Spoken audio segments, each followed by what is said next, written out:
Oh, howdy all, grab yourself a drink. It is time for some PathOfExile 1 discussion. A couple of days ago, I did a video on Refiner's Bargain. I did a video on combining it with Seance, this cluster up here for Torment, and it seemed like it was really overpowered. Then suddenly, Grinding Gear Games pushes a patch live. This patch included one disclosed and one undisclosed nerf to Refiner's Bargain. The disclosed nerf was to the Life Force component, the undisclosed nerf was to the Thaumaturgic Dust component. It's definitely worse than it was before when I made that video, and as a result, that strategy has gone from kind of an S tier strategy down to something more like B tier. It still works, it's just nothing to write home about. It's kind of still cool to occasionally see a proc of Thaumaturgic Dust when you're running a map, but it's not nearly as good as it was back then. However, that's not what this video is about at all. This video is about a gold strategy. The original version of this gold strategy was publicized in a guide by BawLoch. I'm going to put a link to his video down in the description below. Well worth having a look at. This is my slight changes to his strategy, but the core of it remains the same. The core of it is to use Horn Scarab bloodlines in order to massively amp up the number of magic monsters, in conjunction with 2 or more Allflame Embers of the Gilded, in order to remove a lot of the existing packs and replace them with monsters that just drop a lot of gold, and to use Betrayal Scarab of the Allflame to make all of your Allflame Embers more effective than they'd otherwise be. This is the core.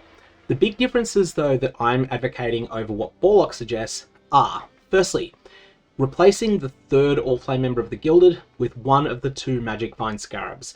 Doesn't matter whether it's Horn Scarab of Glittering or Scarab of Radiant Storms, just whichever one has mechanics that you're more familiar with. The background footage that you're seeing here, this is all footage that was recorded using the Horned Scarab of Glittering. Horned Scarab of Glittering rewards a kill streak. In this situation, you want one party member to be doing most of the killing. In our case, it was the Chieftain. And you want everyone else to be keeping up with that party member so they stay within a screen and a half or so. The second change though, this is the important one, is to run these as a party. That's what you're seeing in the background at the moment. What you're seeing is a whole bunch of us are running through this map, mowing down monsters, staying within 13 meters of the Chieftain wherever possible so that we do actually get the drops from his kills, and he's just permanently on a kill streak, and as a result, running through the map, getting a huge amount of gold. We ran 3 of these maps as a group. Now this cost approximately 4 divines to set up, but that's 4 divines between 4 players. We all left this with 500,000 gold. We also got very lucky drops, and so we actually ended up ahead, but you shouldn't expect to end up ahead. This is a strategy ultimately that's about burning currency in order to get gold. If it does ever turn out that this is profitable, then people who are willing to burn currency in order to get gold will just bid up the price of the Horn Scarab of Bloodlines even further. At the time I'm recording this video, the prices of the components are as follows. Horn Scarab of Bloodlines, high 70s in Chaos. Allflame Member of the Gilded, 30 something Chaos a unit. Betrayal Scarab of the Allflame, practically free.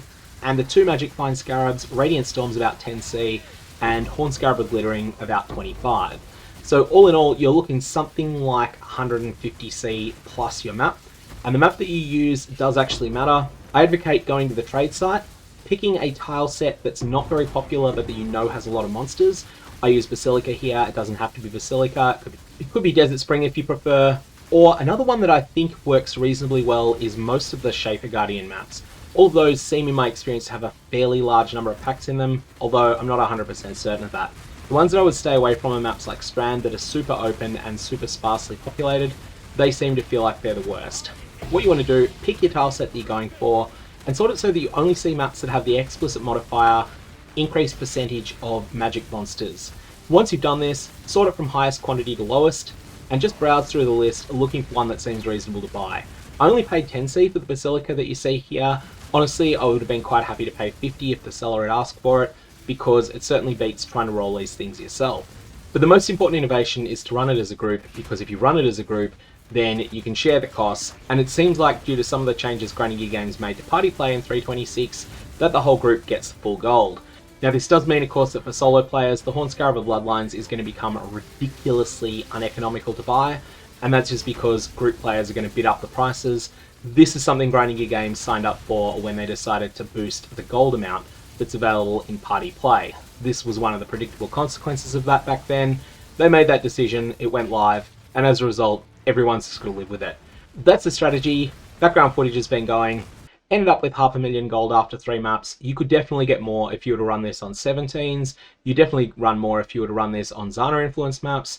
But none of the characters that have been presented in this video were particularly strong. None of them have more than 20 divines invested in them. And I've kept my investment much lower than that because even though I've got the currency to invest, I know that a lot of people watching the videos don't have it. As a result, I just wanted to keep things replicable. Editing Gog here, nearly finished the video and nearly uploaded it before realizing, oh, I forgot to talk about my atlas. This is the atlas that was used in that video for opening that basilica. This atlas is terrible, you should not use it. The reason that I have this atlas is for a very specific purpose. I want to test a number of new mechanics, and that's why I've got all the settlers mechanic support. That's why I've still got torment to see if that's still any good, and just a few other things like scouting reports that don't really do anything for this strategy at all. Okay, so what would I advocate if you wanted to min-max this strategy? Firstly, if and only if your character is powerful enough to take it. I have taken one of the clusters of map mod effect. Take the rest of them if and only if you can handle them. Invasive adversaries, there's Chisel Perfection, which I think is the one up here, and there is also another one that is down here, mounting modifiers. Take those 3 if you're capable of doing so. Secondly, fill out the quantity wheel and also the quant rarity wheel. Adding to the number of items that drop in the map means that you're increasing the loot on average of every single magic monster that's present. We're scaling the number of magic monsters into the stratosphere here, so anything that you can do to increase their loot per monster, that's a bonus. Thirdly, you're looking for anything that multiplies with all of the Horned Scarab of Bloodline shenanigans we're playing. And the one thing that I think is worth your while considering here is going for a Shrines package. Supplication, you want Drawn to Power, which is the important one because it guarantees a magic pack with it. You want Syncretism, just because it's so much player power. And you also probably want to take All That Glitters. All That Glitters is rippy. If you can't handle Covetous Shrine drawback, then don't take it. Or alternately, just don't click a Covetous Shrine if it spawns, unless you're feeling very confident. And that's essentially the core of what I would do if I was going to optimize this further. The only really important thing that I've got on my tree at the moment is biasing towards bismuth. Bismuth infusion and also a number of other settlers nodes. These are really good because if you do get a bismuth encounter, which is certainly not guaranteed with any setup, but that is the reason that I chose settlers on the map device. If you do happen to get a bismuth encounter in your map, that's going to add a bunch of extra quantity and a bunch of extra rarity onto every magic monster, and for that matter rare monsters as well, that you haven't slain yet in the zone. That is going to include a whole bunch of these monsters that are the ones that drop all the gold, and as a result, this is something that is definitely worth your while. Otherwise though, you can definitely mess around with other mechanics. Don't have the Kirak spec that I've got. That's not going to help you at all with this. That's just something I'm keeping on there for a completely different project entirely, and then spec into whatever other mechanics you want with the rest of your points. More map modifier effect will help, but again, it's rippy. So you can take this whole top hat if you want, but doing so might cause you to go splat more often, and going splat in these maps can be pretty painful, especially if you're in a group. When you're in a group and someone dies, you may not have a portal for them to get back in, and so you've got to balance difficulty against the amount of rewards you're going for. Anyways, that's the strategy. May your Varlorbs have interesting results, and when you go to Johan and you decide to deposit gold there, hopefully you'll be able to afford to throw a lot more on it than you were able to before. Nicely.